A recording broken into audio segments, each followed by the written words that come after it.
did. The 1998 film Rush Hour, starring Jackie Chan and Chris Tucker, grossed over $244 million worldwide and became an iconic comedy film. Mariah Carey, whose song Fantasy was featured in the film, hit the red carpet with the movie stars at Grauman's Chinese Theater in LA. Chan would say years later, "I dislike Rush Hour the most, but ironically, it sold really well." The film began shooting in November 1997, just months after the midnight handover of Hong Kong to China from the UK on July 1st. Distinguished guests, ladies and gentlemen, I should like on behalf of Her Majesty the Queen and of the entire British people to express our thanks, admiration, affection, and good wishes to all the people of Hong Kong who have been such staunch and special friends over so many generations. Hong Kong had approximately $300 billion in its coffers when it was being handed back to China.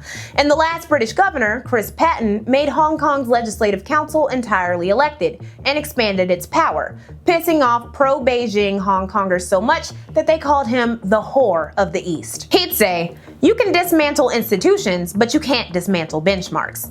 Indeed, the Legislative Council was disbanded shortly after the handover and replaced with a Chinese-approved council, but many Hong Kongers still longed for democracy. Hong Kong people had grown accustomed to over a century of cultural autonomy separate from China, so the mainland promised that there would be one country, two systems for the next 50 years, and there's only 12 years left on that time bomb. In theory, China would handle diplomacy and military issues, while the Special Administrative Division of Hong Kong handled its own local government and systems, with China eventually absorbing Hong Kong back fully into the fold, though resistance to that has been strong from the start. In Rush Hour, where Jackie Chan fights his fellow Chinese person for the return of a Chinese ambassador's daughter and has an entire scene where he attempts to preserve ancient Chinese art, the biggest villain of the film is revealed to be a British police officer.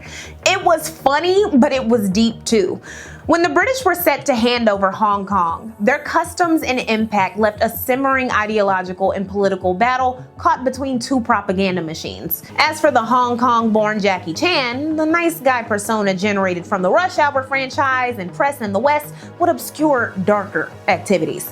In 1999, when confronted at a press conference with knowledge about his extramarital daughter, who he would never take care of or meet, he'd say about the affair, "He only committed a fault that many men in the world commit."